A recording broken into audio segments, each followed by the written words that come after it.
วันนี้ก็มีทางนำทางเพิ่มก็คือทางโพไซอินทวงศาประธานปกครองเมืองหรือว่าท่านมีในจุนโย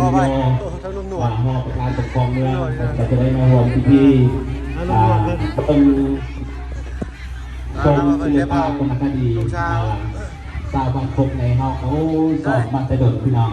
เนาะระยะหลายวันเนาะที่เป็นไป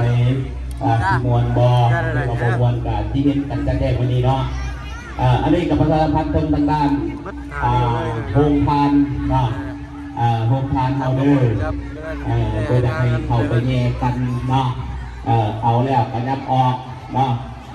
จะน้อยบอกว่าเอาแล้วก็นั่งบ่แล้วเนาะถ้าเราเป็นไปได้ก็จะขออนุญาตทางโฮมพานเติมเนาะคุณทานใดบทานใดแจกจะอยากให้ติดตัวไว้เนิ่นๆนะอะไรกันขอบคุณเป็นมาคนเดียวสักตนเพราะว่าญาติพี่น้องมาจากบ้านไก่ที่ได้ใส่ตลาดหรือว่าแขกทั้งไก่ไทยทั้งเงินมา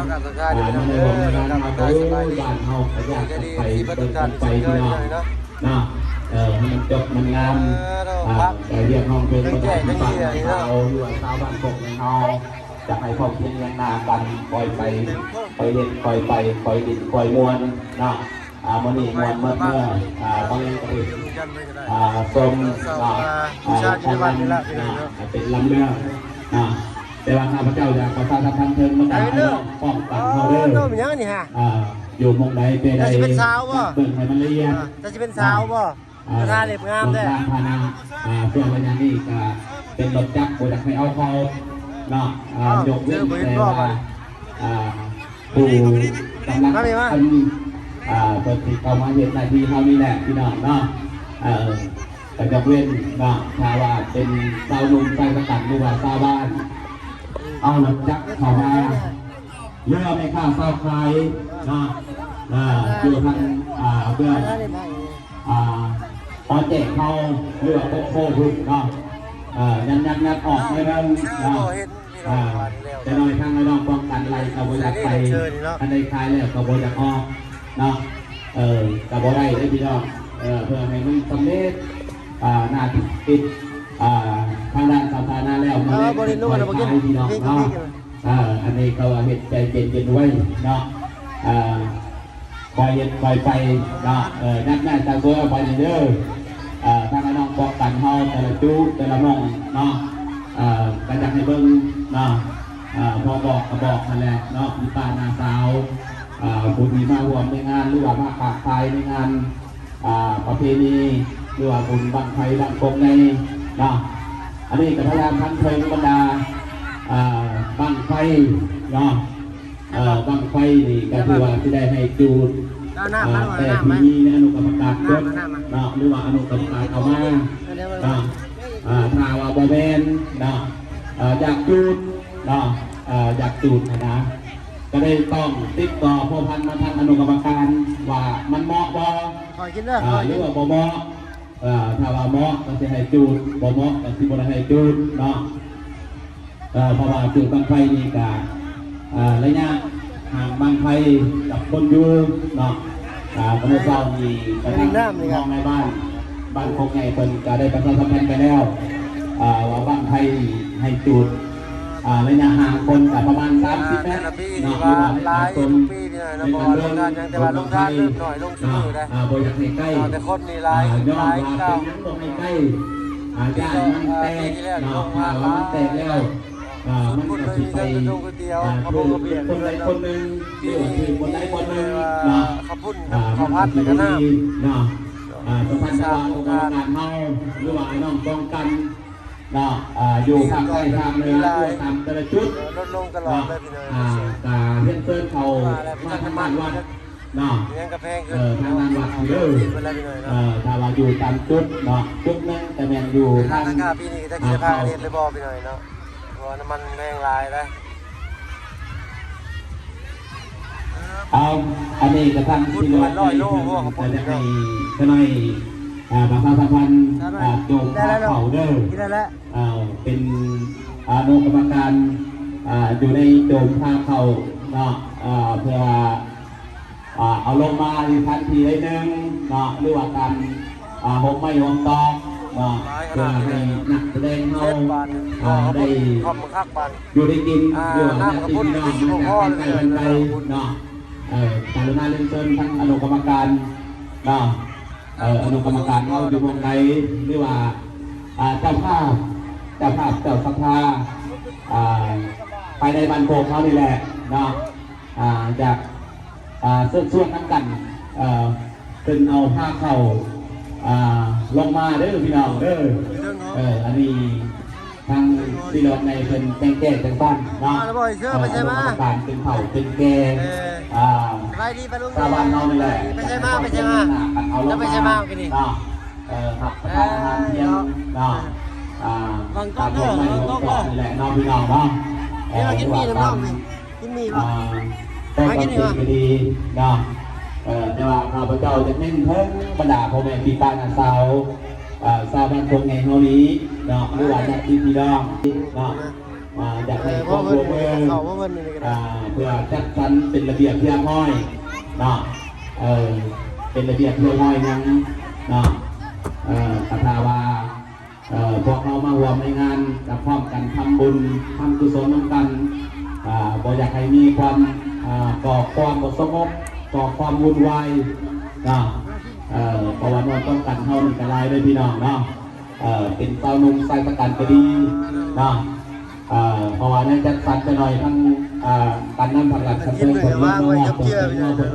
โอ้จัดแต่งใดเนาะทางอนุกรรมการเท่าบริจัดสรรเป็นระเบียบเรียบร้อยบ่การว่าทั้งเทิงผลกระนังส้มเนาะอันนี้อยากขออนุญาตทางหน่วยศิลปะเฮาฮอดกระอดเดินพี่น้องเด้อเพราะว่าที่เป็ดในการในการเล่นสกีเปลี่ยประมาณ10หรือว่า10วันเห็นอะไรให้มันแล้วมันทัวจบไปวันนั้นกับงานไทยงามเมื่อเนาะคนแต่ย่องนอทรงเซยมาทางอำนาจการปกครองทั้งเต่าทั้งแก่ทางคนในที่ไปนะสาวมีหน้ามีตาเนาะเนี่ยไปบุญบ้านคนในมีมาจัดอย่างน้อยโอ้จบงามดีๆนะตรงบนคืนเด้อทางหน่วยบริการเนาะลงทานเฮาเนาะบ่อยากให้มันแง่กระจายแล้วก็เอาไปแล้วก็เอาแค่ปะเนาะแค่ปะการน้ำขึ้นกันขึ้นเนาะถ้าว่าเอาไปเป็นจอกแล้วก็จะให้เก็บเมียนมัดก่อนจบน้ำเนาะท่านว่าพิมพ์สักพิมพ์ไส้ตามเดือนมีกะโอ้พี่น้องเลยแต่ละทางเจ้าที่การวัดว่าโอ้ทางอนุกรรมการเฮาปากไปในไรถ้าว่ากินแล้วกับบอลกองไว้บอลละเอียดเป็นต้นกับบอลเป็นการจัดการโดยในพิมพ์สักพิมพ์ไส้ในเดินเนาะท่านกองไว้คนเดียวนี่ก็เก็บมันจะง่ายเนาะท่านพิมพ์สักพิมพ์ไส้นี่ก็บ่ง่ายได้พี่น้องเนาะเรียกบางท่านหนาว่าแจกต่อครับอันให้ท่ารีบไปให้ท่ารีบไปหนาความใส่นี่เรียกบางเว้นอะไรพี่น้องเลยจะสิเป็นผู้สาววะเป็นผู้สาววะเนี่ยอยากให้มีความรับผิดชอบนำกันการเหยียบอนามัยนะจะเหยียบไปเหยียบมาพระราชบุตรหมดล้อมเจ้าพี่น้องเลยมาให้คุณคนใดบ้างคุณว่าบอกเป็นในพี่น้องเนาะหรือว่าทั้งอนุกรรมการเขามีบ่นี่บ่สมมติว่าคนร้ายเนาะลงทานกระเป๋าก็ได้ถ้าเราเป็นกระเป๋าได้กระห้อยไว้วันตามเท้าห้อยแจกก็ได้เนาะมีกระเป๋าหน่วย1 2หน่วยไปไว้หรือว่าตามต้นไม้ต้นตอเนาะกระเสียบไว้ก็ได้มีบ่กระเป๋าเนาะถ้าเรามีกระเป๋ากรุณาติดต่อทางอนุกรรมการในเด้อเอาไปไว้จักหน่วย2หน่วยเพื่อเอาจะให้ลูกหลานนั้นทิมสะทิมทรายเนาะจะอะไรเหยียบไปเหยียบมาปุดไปปุดมาพันล้มโอ้ยพี่ว่ามาทำบุญมาได้บาปบอกเป็นพี่น้องเด้อเอาเบิ่งเคยทางหงทางเราเด้อคณะโบราณว่าท่านแจกจงไว้แน่นะจงไว้งั้นไปหน่อยโอ้ยพรเหนื่อยน้ำกระยาดได้พี่น้องเพราะว่าหน่วยคุณภาพวรรณคดีเขานี่กับแปดทิ้งงานนะออกมาน้ำกับบ่มีกินกับบ่ได้เนาะจงไว้เด้อ กระเบื้องเนาะถ้าว่าเอาแล้วการนับจะง่ายสวยออกไปเนาะเอา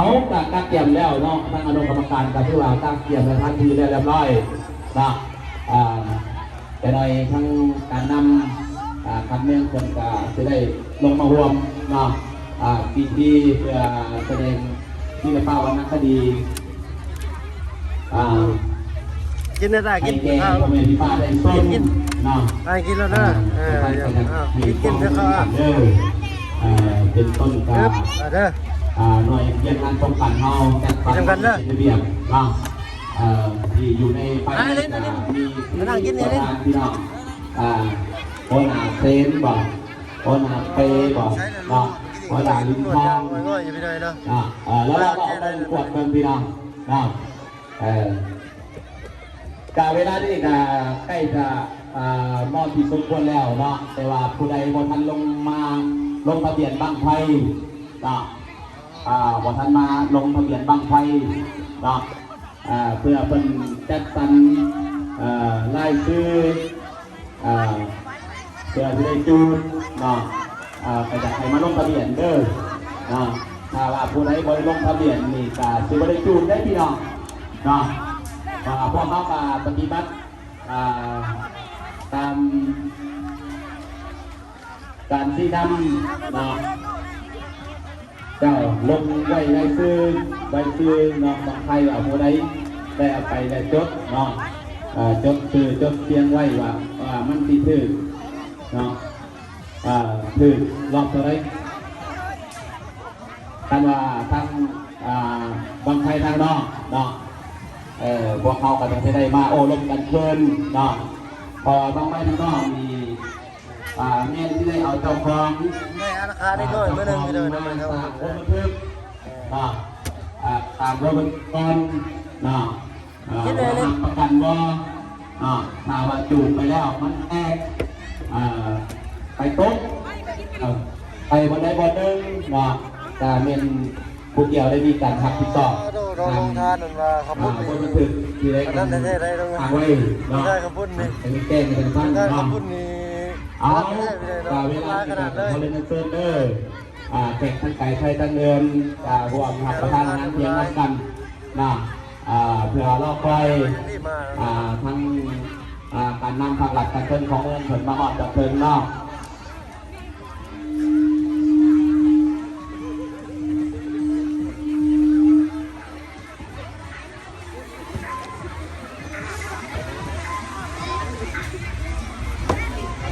ลงทานน้ำไปเลยนะว้าวแล้วก็มีได้ประกาศเติมอีกก็เป็นดอกน้องอันเชิญทั้งกระดาษประกาศเซ็นตารางตอนนี้ว่าจะเป็นทั้งกระดาษอาจารย์พุทธาเลยแล้วก็ภาษาเรื่อยๆทั้งกระดาษพุทธาเซ็นตารางทั้งกระดาษสมควรในเวลาแล้วก็ประชาสัมพันธ์ด้วยว่าติดต่อในเพราะว่าทั้งกระดาษสมควรกับที่ได้พักกันเอาจับใจใส่สวยลงเอาอันน่ะโทรศัพท์เขาลงไปติดตั้งต่อพื้นต่อไฟให้ตั้งระเบียบเรียบร้อยสะกดน้ำเพราะว่ายิงใส่ทั้งเวลาและการยิงใส่กระดาษเพราะว่าที่ได้เวลาเขาตัดเพื่อเราต้องให้มันคอนเฟิร์มต่อพี่ดอกน้องตั้งแต่ดีกว่าไฟบงติดกับตั้งกระดาษกระบวนการของทุกสองครั้งก็ที่ได้ยับเพื่อนเข้ามาน้องอยู่ในกระดาษแต่แถวแค่วัดกับพี่ดอกน้องและการจะไปจะตั้งคำว่าตรีน้องเทิงกระดาวัดหน้าแต่ละกลุ่มพัฒน์ศิลปะวัฒนคดีและพี่ดอกเด้อศิลปะวัฒนคดีแต่ละจุดแต่ละกลุ่มและทั้งคนกลุ่มหลังจากน้องมีผู้นึงจัดระเบียบทั้งด้านหน้าแล้วก็อยากให้มาทั้งกระดาหลังเวทีและพี่ดอกน้องทั้งข้าพเจ้าก็ที่ได้บางเพื่อและพี่ดอกน้องก็ที่เปิดเพลงให้คนถือและพี่ดอกเด้อและการให้แจ้งด้วยว่าให้ทั้งกรรมการท่านนี้มาทั้งกระดาด้านหลังเวทีสกอร์และพี่ดอกน้องผู้นึงโดยว่าหัวหน้าผู้ที่มาประกาศงานเนาะคือว่าให้ทุกคนก็เป็นคนแทนที่เราจะให้ดีใจสมบูรณ์กันบ้างกับถึงเวลาการงานปฏิบัติการทุกไปโอ้ยหัวใจเพราะที่เล่นกับตัวเด็กที่เล่นบางทีบงเขากันก็พี่ดอกเนาะเป็นว่าการเกี่ยวกับพี่ดอกเด้ออีกพวกเขาก็ยังวัดใจแล้วพาเราทั้งกระดา เก็บนับเราพี่ดอกเนาะทั้งกำลังกันเพิ่มคนบ้านพอดจอดเพิ่มการที่ได้เข้าสู่ทั้งพิธีพุทธพรเนาะหลังจากพุทธพรแล้วก็หลังจากพุทธพรทอดเบิ้งแล้วเราพี่ดอกต้องการที่ได้อิงใส่ทั้งการเฮพุทธบวชหรือว่าพิธีทั้งศาสนาหลังจากจบแล้วก็ที่ได้เคลื่อนทั้งปักไทยออกเราไปจุดมือยุ่มมาเลยเนาะ